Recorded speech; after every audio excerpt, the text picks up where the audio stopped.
dan sekaligus Bapak Ibu guru yang sudah meluangkan waktu luar biasa 2 menit pulang tapi mau menyempatkan diri gitu ya mengikuti kegiatan ini.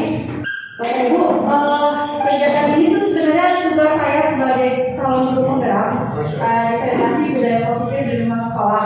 Tapi menurut saya ini menarik karena saat mempelajari ini saya berpikir hasil yang terbaik di kelas saya, wah asli udah ngelakuin ini semua sebenarnya.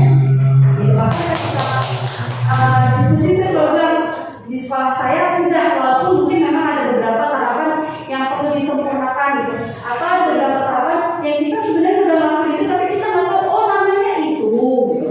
Dan nanti ada beberapa teori yang pada saat saya kuliah baik waktu S1 ataupun PPG saya belum tahu itu, tapi baru tahu dan ternyata yang mengalami itu bukan saya doang gitu, tapi teman-teman guru yang lain ini ilmu baru yang baru kita dapatkan dan gak akan kita dapatkan di bangku kuliah. Makanya menurut saya ini menarik untuk dibagikan.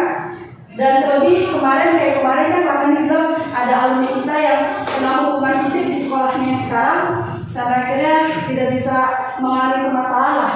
Nah ini bisa kita cegah salah satunya dengan menerapkan budaya positif di lingkungan sekolah.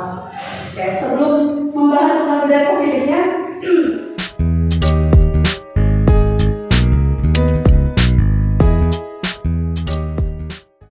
kemarin itu saya sempat nge-share ke beberapa anak, tapi saya ambil 3.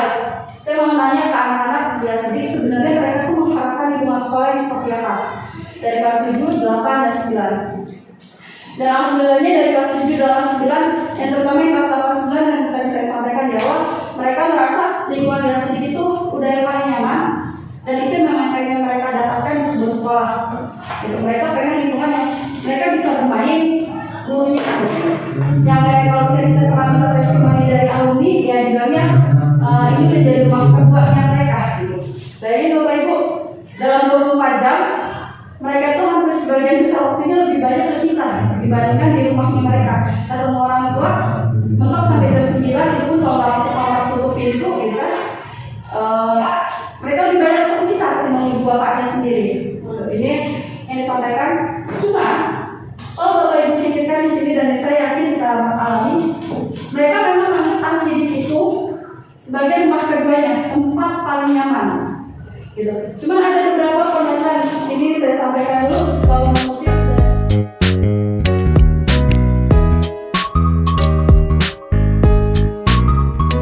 dari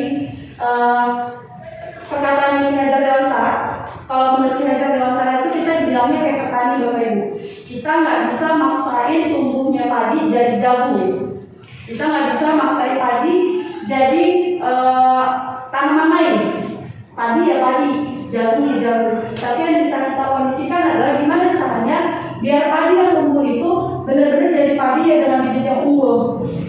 Gulmanya kita hilangkan, tanahnya kita gundurkan. Nah itu contohnya. Kita guru punya tanggung jawab untuk menciptakan lingkungan positif, lingkungan yang mendukung tumbuh kembangnya anak itu. Nah kita udah sini nih lingkungan positif, makanya bisa menyebabkan anak-anak nyaman. Yang tadi sampai berani bilang Asidik itu udah kayak rumah kedua saya Bu. Cuma kita belum sampai dalam tahap ketiga ataupun yang keempat, di mana murid punya kesempatan dan bebas dalam belajar.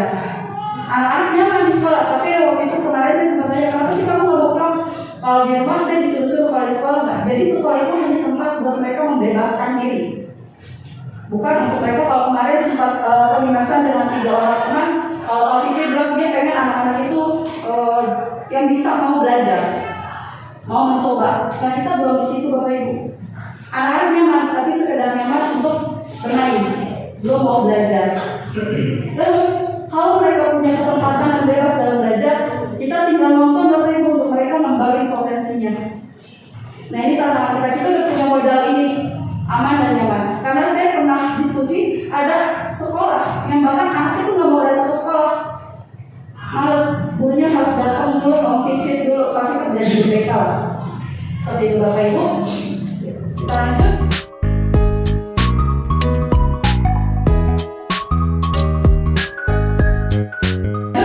Nah, menciptakan lingkungan positif ini jadi tanggung jawab kita, yang kemudian nanti bisa jadi kebiasaan dan karakter baik. Yang lagi-lagi di sini kita sudah memang banyak sebenarnya, kita udah punya modal sampai akhirnya nanti terbentuk budaya positif. Budaya positif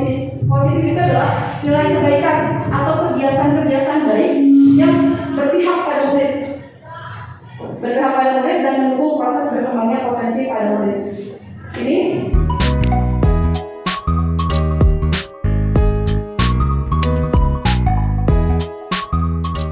untuk menciptakan budaya positif setidaknya ada 7 hal yang kita perlu perhatikan. Ada perubahan paradigma atau kita sebut teori kontrol. Di sini biasanya kita miskonsepsinya.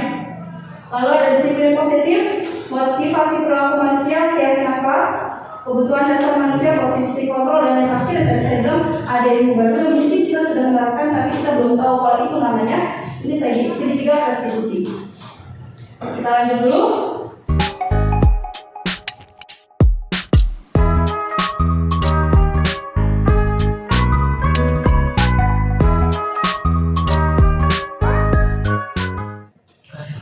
Perubahan paradigma teori kontrol Bapak Ibu. Oke, kita sebelum mulai, nah ini ada sedikit permainan yang Bapak Ibu bisa merasakan. Jadi silakan Bapak Ibu ke pasangan dan sebelahnya ada peran A dan peran B.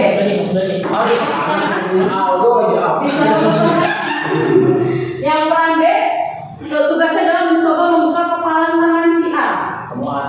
Ya, nanti bisa lihat ya. Dalam waktu 30 detik. Silakan menunjukkan sendiri.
Saya mau nanyanya ke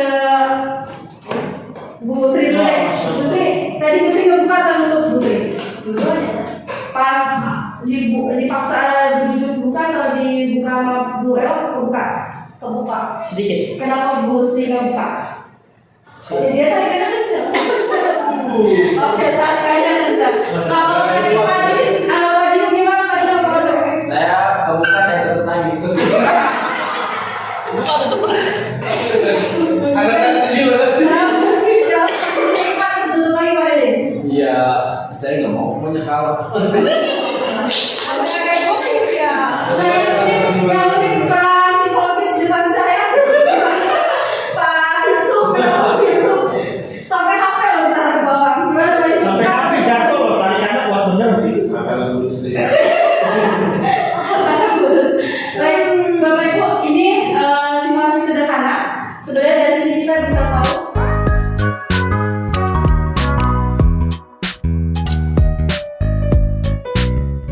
kalau yang mengontrol itu untuk buka atau tutup itu yang kita sendiri, gitu. Kenapa misalnya kayak tadi Bu Asma sampai di itu sama Pak Jaya akhirnya buka ya karena Bu Asma pengen buka. Kalau misalnya mau keton buka ya nggak akan buka.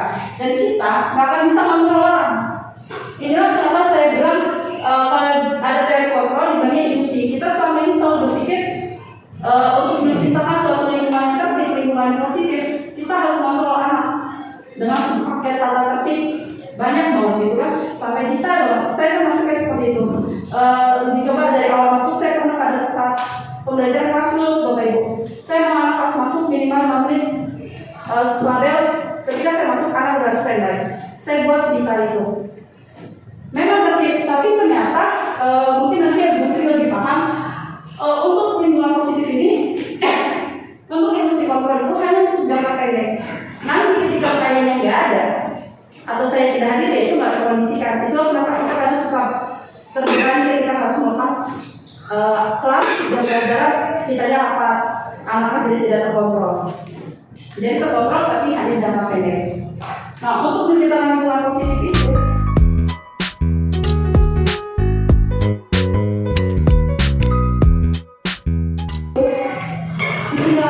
titik awalnya disiplin positif.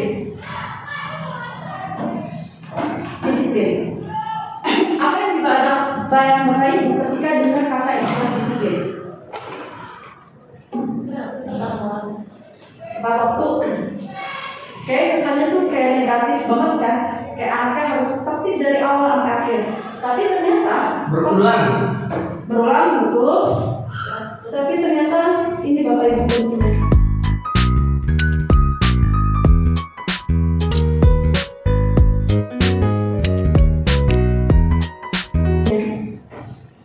Anak itu setidaknya kalau kita mau bilang arti kedisiplin adalah dia mampu mengontrol dirinya sendiri, menguasai dirinya sendiri untuk melakukan sesuatu hal yang dia pengenin.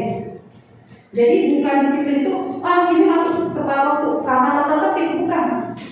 Tapi anak ini masuk tepat waktu karena dia sadar itu kebutuhan dia. Dan itu yang belum kita punya di sini. Anak-anak memang udah tertib itu. Kalau dibandingkan ke sekolah lain, saya bisa jamin anak masih gitu masih jauh juga. Tapi levelnya mereka masih berpikir ya udah, yang penting gue gak kena masalah, selesai. Tapi tidak ada pemikiran gimana, kenapa dia harus datang tepat waktu, kenapa dia hadir, kenapa dia harus tertib, itu belum ada. Nah disinilah sebenarnya kata kunci disiplin. Ketika si anak itu sudah mengerti disiplinnya, tahu kenapa dia harus tepat waktu, tahu kenapa dia harus menghargai temannya, insya Allah mereka bisa menggali potensinya sendiri dan bertanggung jawab soal perilakunya. Jadi pada waktu itu kita marah-marah, kenapa sih anak terlambat lagi, dia lagi itu nggak ada. Itu tantangan kita, tanggung jawab kita sebagai guru untuk menciptakan budaya itu di sekolah kita. Lagi-lagi saya ingatkan kita udah punya modal 2 step di awal. Anak-anak udah nyaman, anak kita nggak takut lagi, dan kita sudah dapat rumah kedua. Cuman tantangannya untuk mulai mendisiplinkan anak-anak seperti ini.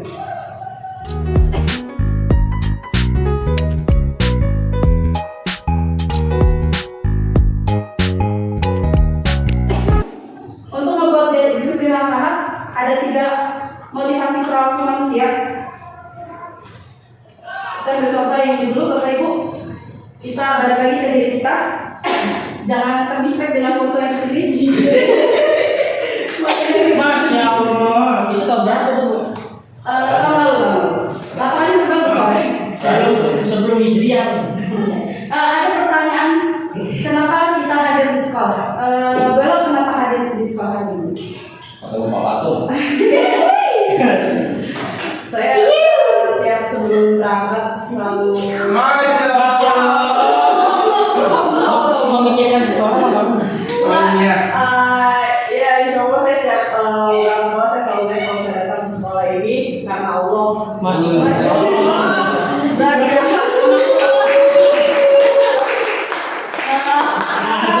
Oh, gue gak yakin ya. saya nanya ke Pak Aldo ya, Pak Aldo kenapa ke sekolah hari ini Pak Aldo? Tidak ada kerjaan.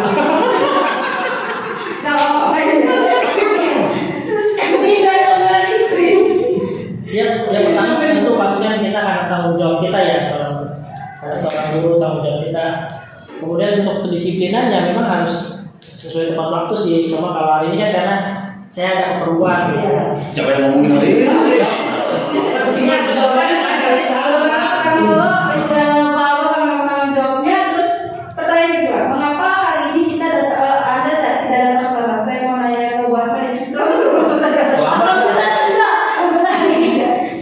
Kenapa saya tidak datang terlambat? Karena dibangunin pagi-pagi. Dan yang gitu. Oke. Dan kita Kalau itu bagus ya. iya betul. Bobo, tanya saya dong. Oke, apa saya akan Anak-anak ngamuk saya ditendang. Oke, ini satu dua ya. Nah, ini pola pikirnya yang kita pakai untuk menganalisis di sini Bapak Ibu.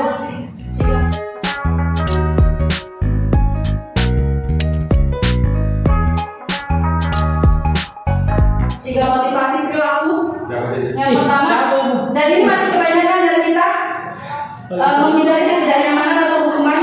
Anak-anak kenapa dia datang tepat waktu ya biar nggak kena hukuman, biar nggak disuruh sholat, biar nggak disuruh sholat satu orang seperti itu. Atau ada juga mendapatkan imbalan atau penghargaan. Mungkin dulu pernah Pak Rani bikin kan kalau guru dalam satu bulan tidak terlambat ada bonusnya kan? Akhirnya kita berlomba-lomba untuk datang. Nah, Rewardnya Saya tidak absen Bu, nanti jangan terus. ya. Terus gaji. bawa saya pernah di rumah juga di mana di sini.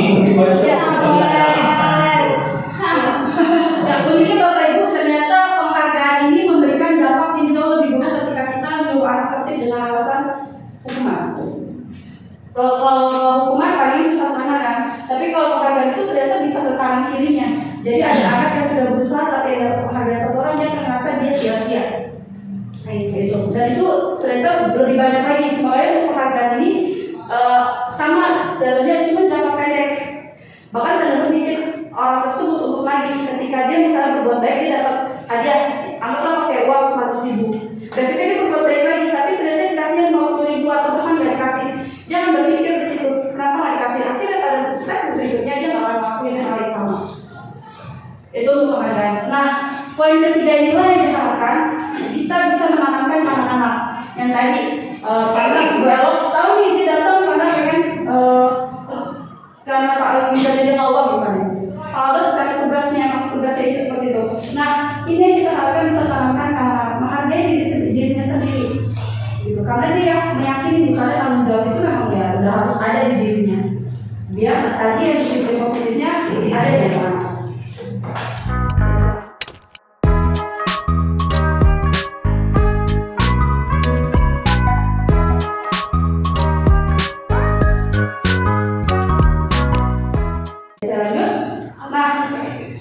Tadi kita sudah bikin anak-anak gimana caranya dia bersadarkan keyakinan kelas. Ini sebenarnya sering kita lakukan Bapak Ibu. Dulu kita bikinnya namanya peraturan kelas, terus kita ubah jadi kesepakatan kelas. Cuma perbedaannya adalah ini. Keyakinan kelas itu lebih pada fokus nilainya. Kalau kesepakatan kelas kan lebih kayak peraturan kan, dilarang keluar masuk tepat waktu. Tapi kalau keyakinan kelas adalah nilainya apa yang mau ditanamkan di sekolah ini, di kelas ini. Saya ingat waktu itu pernah ikut pelatihan di Jasita kisaran 2021. Bahkan mereka itu minta setiap kali pembelajaran kita refleksikan satu nilai yang pengen anak-anak terapkan. Gak usah banyak-banyak satu, tapi terus kita pantau selama 21 hari. Karena 21 hari itu biasanya sudah terbentuk karakternya. Nah, sama halnya dengan keyakinan kelas ini, kita disuruh minta gak usah banyak-banyak, cukup 5 aja, paling banyak. Misalnya saya ambil contoh ini deh, tanggung jawab. Tanggung jawab kita coba anak-anak jabarkan bentuk tanggung jawab itu seperti apa. Saya udah uji coba Bapak Ibu di kelas ini kebetulan.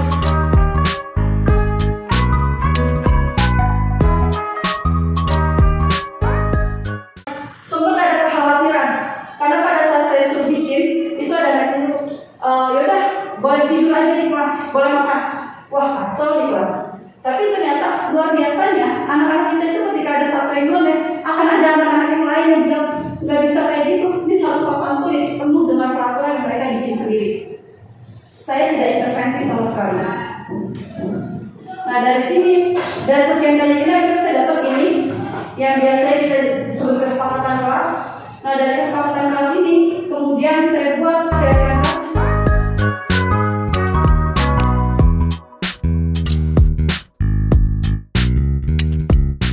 Kelas dengan 3 poin ini: tanggung jawab, saling menghargai, kenyamanan.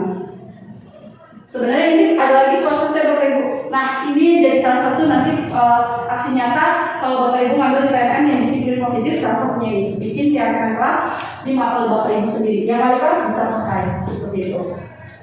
Ini keyakinan keras Bapak Ibu. Disiplinnya sudah, keyakinannya kalau yang kita itu juga sudah. Oke, kita lagi Bapak Ibu bisa pakai handphonenya ke alamat berapa ini? Kita like nilai kebajikan 1, 2, 3.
Kita lanjut ya Bapak Ibu. Tadi sudah nilai kebajikannya. Kita lanjut ke berikutnya.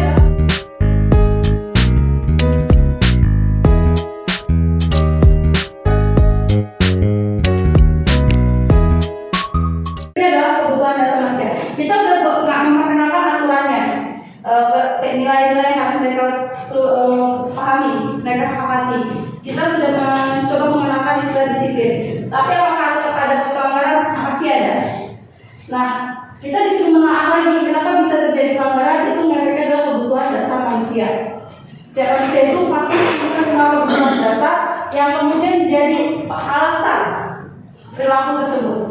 Kalau yang saya pahami di sini adalah bisa ada satu anak melakukan kesalahan, itu bisa jadi ada salah satu atau bisa lebih kebutuhan dasar yang tidak terpenuhi. Kebutuhan dasarnya itu ada 5. Di sini ada bertahan hidup, kasih sayang dan rasa diterima, kebebasan, kesenangan dan kepuasan.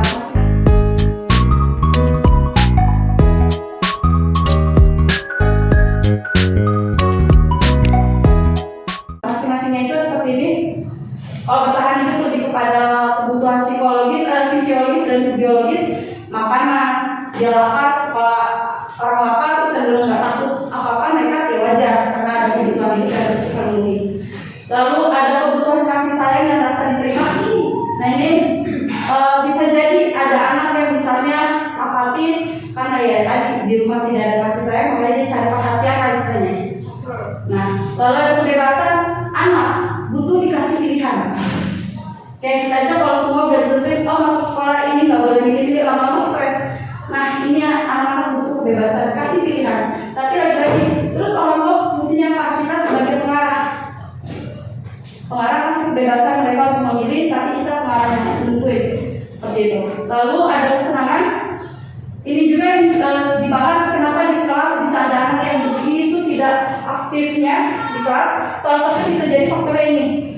Pembelajaran kita kurang menyenangkan untuk mereka. Makanya mereka butuh kesenangan situ. Lalu penguasaan, kebutuhan untuk diakui. Sekedar oke, good, jawaban kamu benar. Itu ternyata mereka ke Bapak Ibu. Oke, good, kamu pintar. Apalagi kalau misalnya kita sampai ngomong di depan kelas, masa kamu gitu aja nggak ngerti? Wah, fatal.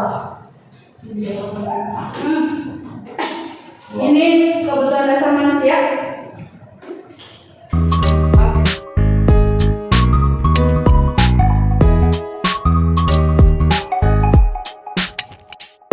Oke, saya punya kasus seperti ini Bapak Ibu.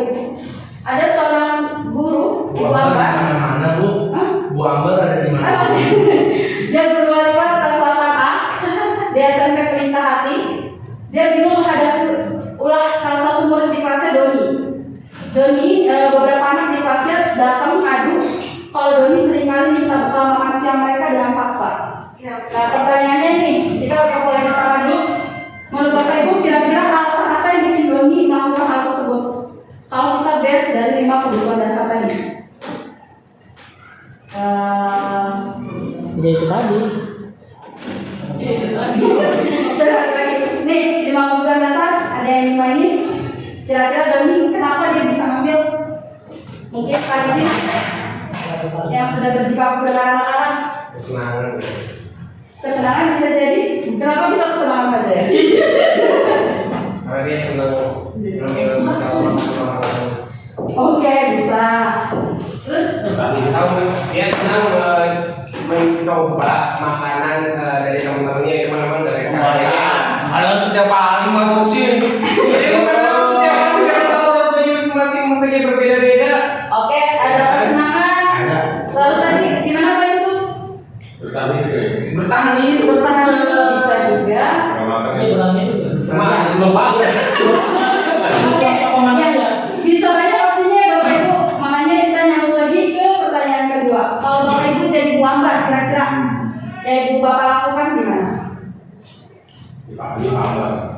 Iya, itu Bu Ambar. Kan kita nih ada gambling kan, entah dia buat bersenang-senang kah, atau dia memang buat bertahan hidup. Nah itu menghadapinya gimana Bapak Ibu? Coba Pak Fitri dulu coba. Ayo Pak Fit. Dia suruh jualan. Biar dia bisa beli makan kan? Oke. Iya. Dia bisa beli makan. Emang orang tahu kebutuhannya dia apa? Tadi kebutuhan dasarnya dia lapar, Bu, nggak punya duit jadi dia minta makan. Oke. Gitu. Bu Fitri punya ide? Kira-kira kalau Bu Fitri jadi Bu Ambar? Suruh istighfar kayak. Saya paling mungkin saya sayangkan langsung seperti ini. Terus kalau kesenangan apa, kalau kelaparan apa coba? Iya, kalau ternyata buat kesenangan tambahan, nggak apa-apa kita punya lagi. Kalau bersenang, kalau dia kebutuhan yang tidak terpenuhinya adalah simpelnya apa? Apa ya? Sebenarnya kita akan nyangkut itu buat materi dan teori berikutnya. Allah memberikan yang tidak butuhkan. Asli. Oke, ya Bapak Ibu. Bisa aja, bisa aja. Sosial kita pasti punya caranya, dan saya yakin Muslim juga punya caranya. Masing-masing Bapak Ibu karena itu akan nyangkut ke berikutnya.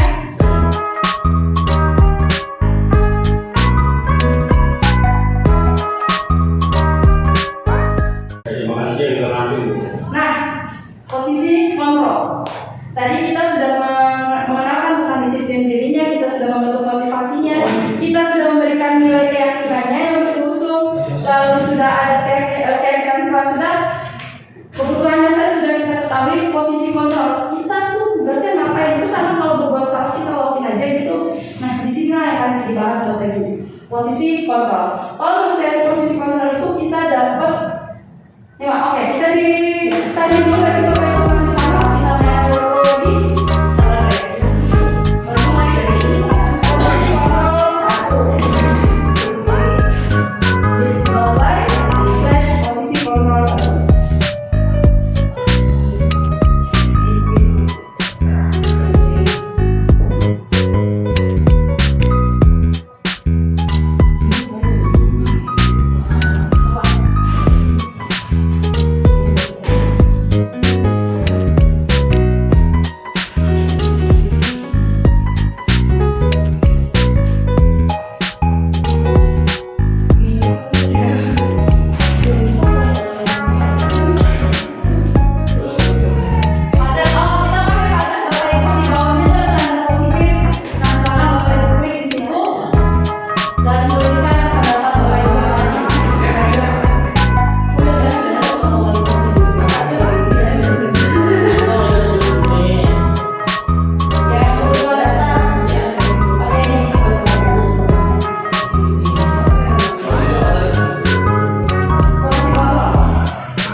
Bisa kan dia? Iya, bisa dan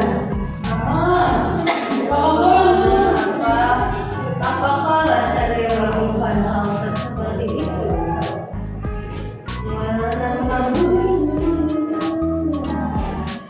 Kayaknya yang ketiga Cigo dari Mas.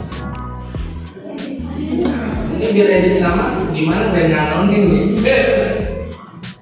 Oh, karena ini karena belum login, tulisannya di atasnya subjeknya itu scripting aja Pak. Scripting. Oh, dalam itu pakai dalam pikiran pakai dari situ. Kayak di. Aduh, saya bawa sendiri. Kayak di fotos.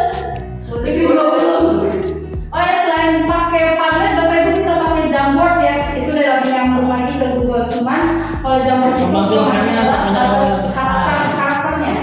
Pemanggilan untuk pemanggilan kekurangan Tisa dan kelebihan Tisa. Aku Fitri. Alasan apa Anda berkata kasar terhadap pemangku? Coba Anda si posisi dia, apakah dia kuat menghadapinya?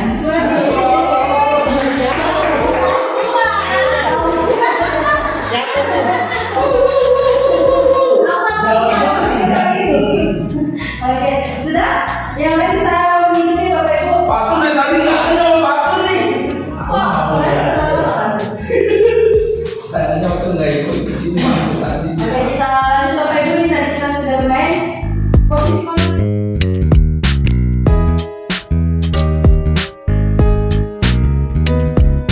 kontrol itu ada 5 Bapak Ibu. Saya termasuk yang banyak evaluasi diri dan banyak-banyak istighfar ketika belajar ini. Itu karena kita wah gila, berpikir jadi guru baik tapi ternyata masih banyak minusnya.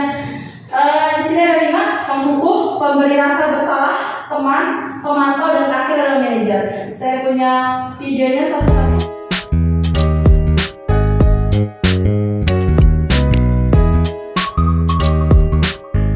Satu, ini posisi penghukum. Nggak ada speakernya. Kenapa bagus?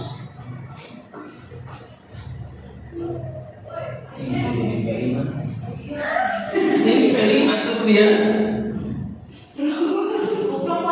Ini fatul banget nih. Fatul banget. Sering ngomong kemana? Dia ini. Aduh, siapa? Guru pikir di sini.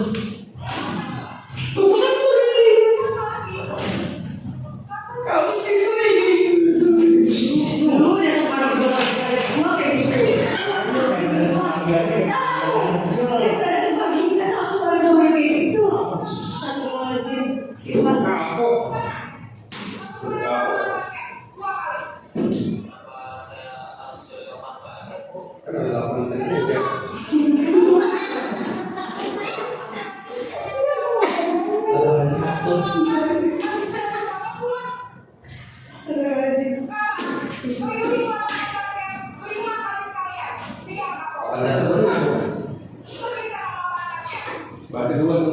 Oke, baik. Ini salah satu cirinya Bapak Ibu. Pertama pasti nada suara tinggi. Dan alhamdulillah sih saya jarang nemuin ini di ASD. Nada suara tinggi, tapi tidak selalu dengan mata melotot dan jari-jari menunjuk, mengartik. Nah, ciri khas dari penghukum adalah dia ngasih hukuman. Hukuman itu kadang nggak nyambung sama kesalahan. Kayak tadi kesalahannya datang terlambat, tapi hukumannya disuruh lari keliling lapangan. Nggak nyambung sebenarnya kalau dipikir-pikir. Nah, hukumannya itu bisa fisik, bisa verbal. Dampaknya muridnya itu bisa jadi dendam Bapak Ibu. Makanya kan kalau misalnya kita nemuin kasus video di TikTok atau di YouTube deh, ada anak bisa segitunya sama gurunya ya, salah satunya bisa jadi seperti ini. Makanya ketika kemarin ada kasus kan kita disuruh cari tahu permasalahan awalnya apa dulu, nggak mungkin bisa langsung sebesar itu. Atau paling parah itu adalah ketika anak itu jadi nggak suka sama mapelnya. Yang salah maaf, bahasa Inggris kan kita punya dua guru nih ya, ada budaya yang Pak Ewa. Misalnya dia gurunya Pak Ewa, tapi dia jadi sebenarnya bahasa Inggrisnya, bukan nama gurunya doang. Dan biasanya kalau udah sebel sama mapel itu narik sampai ke jenjang berikutnya. Dia sebel sama matematika dari SD sampai SMA pasti jadi sebel sama matematika. Itu jeleknya kalau kita memposisikan diri sebagai penghukum. Tapi hampir sebagian guru itu merasa memang ya udah kita menganggap jadi penghukum. Selanjutnya kita lanjut ke berikutnya.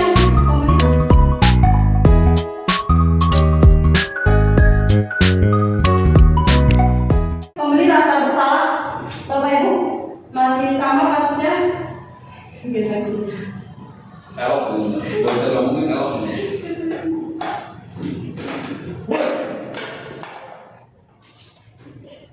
Iya. Iya kan.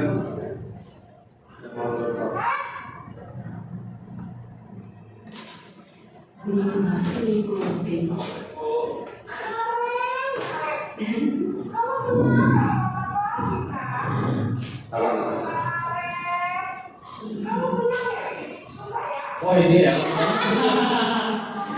Sering elok ini. Membuat anak jadi gerakan.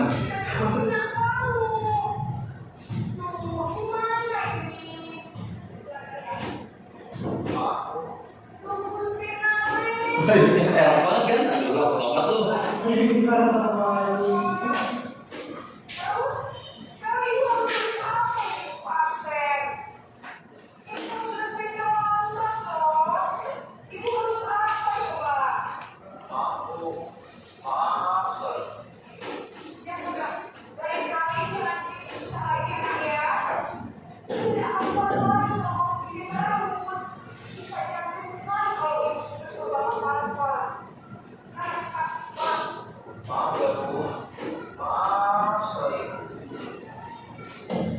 Baik, ini untuk posisi yang kedua, pemberi rasa bersalah, nada suaranya bisa bunyi lebih memelas, nggak sekeras yang tadi penghukum.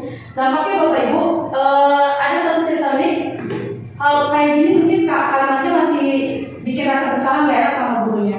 Tapi ada seorang guru yang ketika dia sharing dia ngebahas ini. Saya kebayang dia pernah negur anak sampai ngomong, kamu kebayang nggak orang tua kamu ketika kamu melakukan ini kayak gimana? Dia melibatkan orang tua dan tanpa kita sadari mungkin kita pernah kayak gitu.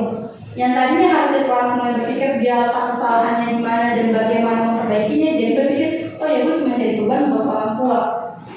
Nah itu dampak buruk ya dari pemberi rasa bersalah. Posisi yang ketiga,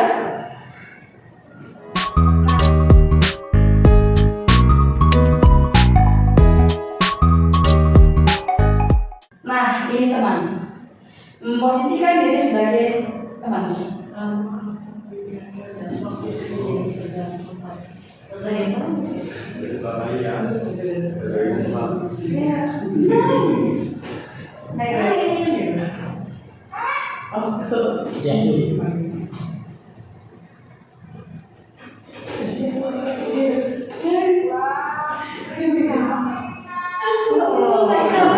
Resikonya ke siapa kan dia? Gue lagi balik. Ini mungkin dia ya.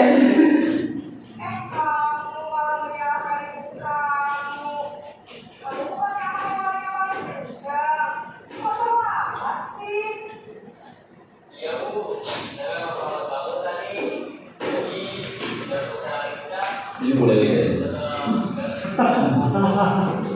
Orang yang ada.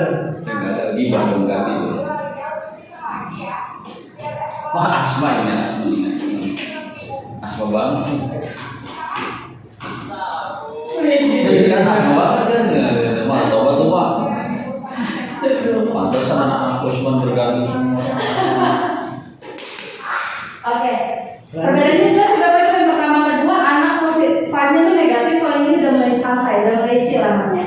Cuma dampaknya adalah tadi sebenarnya bilang nggak ada yang benar, bukan nggak benar. Di sini emang anak udah nggak akan, kita nggak akan mungkin anak yang merasa rendah diri, jadi merasa tidak berguna.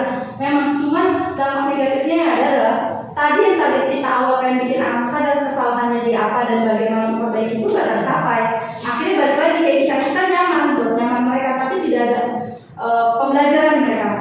Yang pernah saya sampaikan mungkin anak itu nggak selamanya sama kita. 3 tahun selesai mereka keluar dan mereka belum tentu menemukan lingkungan seperti kita. Seperti itu. Nah kita butuh menyiapkan mereka untuk keluar dengan kondisi yang menghadapi orang lain yang berbeda. Kita lanjut Bapak Ibu.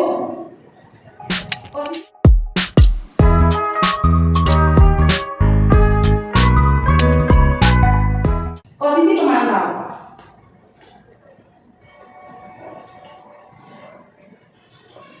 Kita masih dengan kasus yang sama.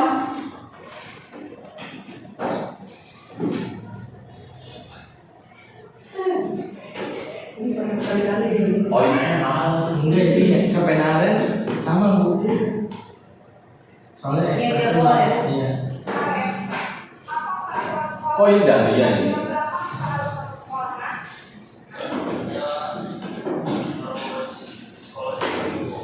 Iya betul. Sekarang sudah jam Main begitu benar.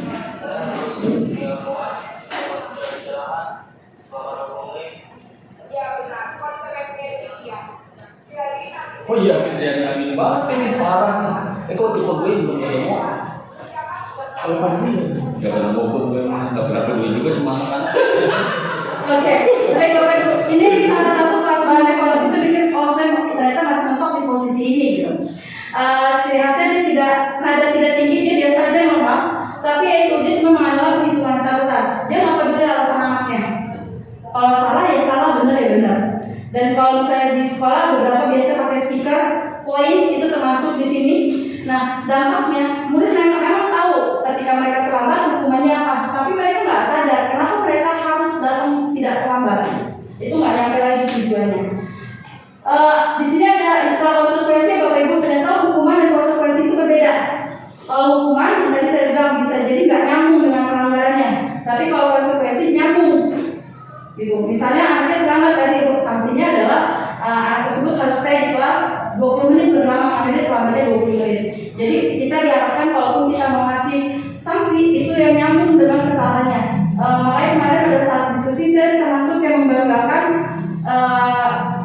permasalahan kita punya anak yang suka ngomong kasar. Saya bilang kita punya kebiasaan ngasih sanksinya adalah baca Quran karena mulut mereka kotor, dibersihkan dengan ayat bacaan Quran seperti itu.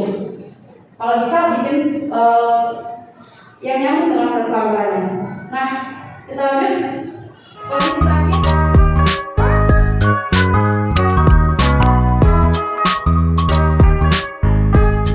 Terakhir, posisi manajer. Masih kasus yang sama? Masih lima kali. Masih kesel tuh dia tuh. Nah di sini yang belum tidak.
Oke.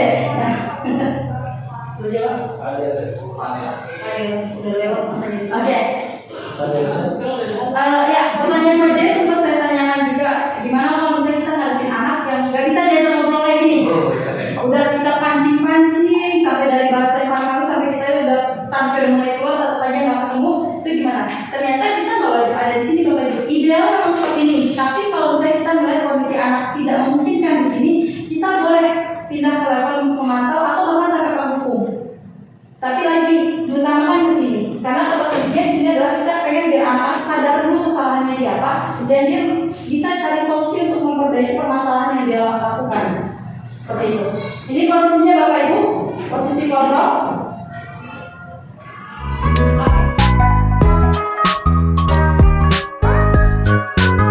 Oke. Ada lagi Bapak Ibu, yuk biar sudah tidak mulai ngantuk. Ada lagi kita ambil posisi kontrol / posisi fungsi kontrol? Ada beberapa pertanyaan.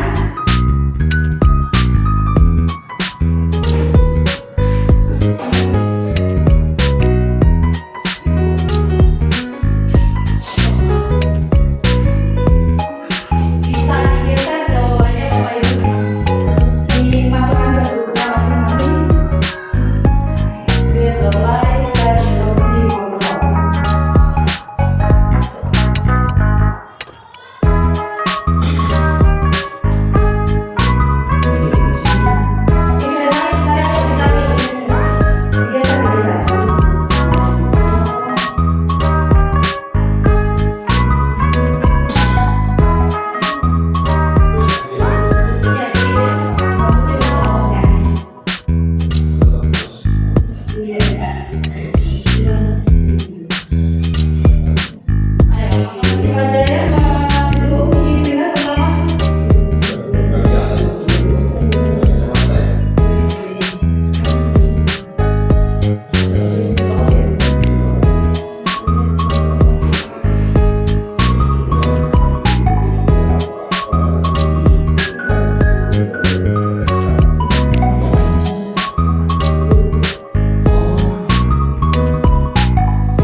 Thank you.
kita sudah menetapkan posisi terbaik kita kalau untuk menghadapi pelanggaran dari anak seperti apa.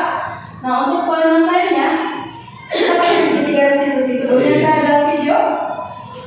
Saya sengaja mas ini karena sering terjadi di kita.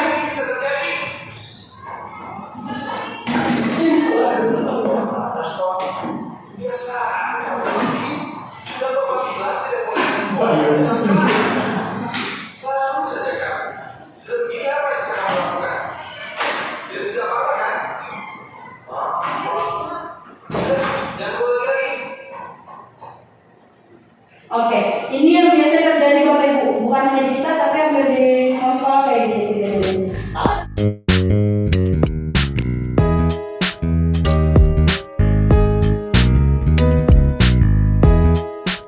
Kalau ada pelanggaran pasti kita langsung ngasih hukuman atau mentok konsekuensi. Tapi ternyata ada solusi lain yang dinamakan restitusi. Tadi sebenarnya sudah kita terapkan di posisi manajer, kita ngajak anak kolaborasi atau diskusi untuk mereka sadar kesalahannya apa dan bagaimana cara memperbaikinya. Seperti itu. Kita ubah dengan kasus yang sama. Kasus yang sama kalau pakai sistem restitusi. Bagaimana ini bisa terjadi? Saya menetap bola ke atas, Pak. Kenapa kamu yang belum dewasa? Saya bosan, Pak. Tapi sekarang wanita ini jadi bola terus. Baik, kalau kamu ngerti kalau kamu bosan, tetapi atau jadi bola begini, kira-kira apa yang bisa kamu lakukan? Bola ini semua ini saja. Coba kamu pikirkan apa solusinya. Bapak bisa kasih kamu waktu sampai jam 4 coba selesai. Ya setelah itu, coba Bapak apapun cara kamu selesaikan masalah ini.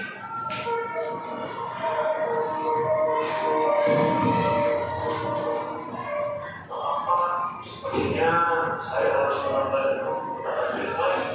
Tapi saya takut dengan uang Pak. Saya juga tidak punya uang ya, tidak tahu caranya. Baik.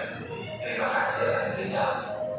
Saja, Bapak bisa bantu kamu bicara dengan orang tua kamu untuk menceritakan masalah ini dan juga bahwa lalu kamu bisa mengaji untuk meminta tolong membantu kegiatan kelas. Pakai membantu. Ya Pak, terima kasih. Oke, baik Bapak Ibu, ini contoh kasusnya.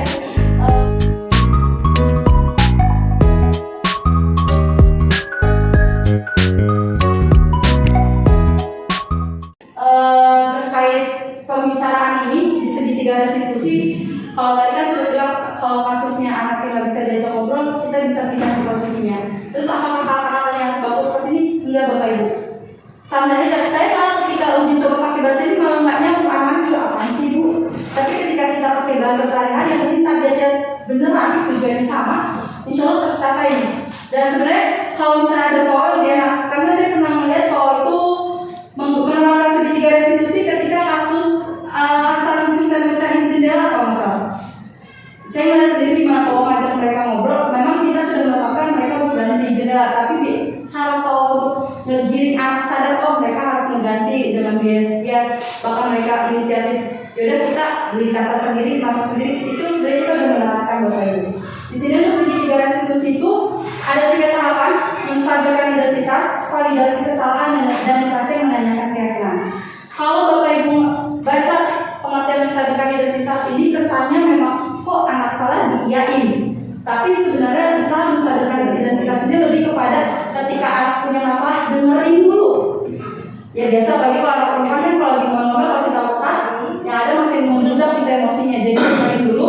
Kalau sudah, baru kita tanya permasalahannya dia kenapa. Dan terakhir gimana cara mereka menyelesaikan permasalahan tersebut. Ini untuk segitiga restitusi. Sebenarnya kita sudah menerapkan ini semua Bapak Ibu. Cuman memang belum ketahuan ternyata itu. Atau bahkan kita kadang suka, kita tahu nih anak ini ngelakuin kesalahan. Mereka bisa menetapkan, tapi kita lupa menstabilkan identitas ya. Anak-anak belum ngeluarin emosinya udah kita cut. Kayak anak tantrum aja, kalau lagi ngamuk-ngamuk kita cut, bahaya. Ada emosi yang tidak tersalurkan. Seperti itu.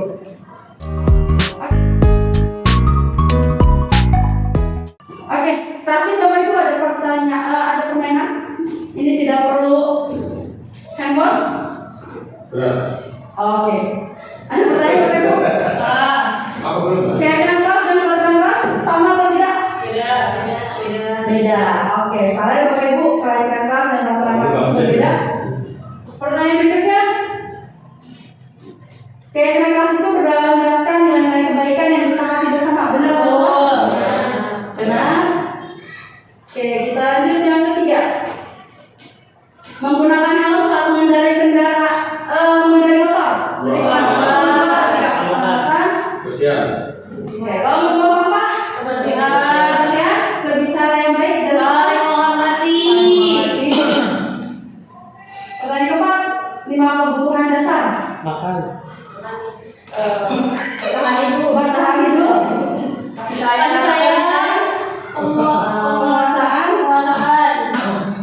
kelima.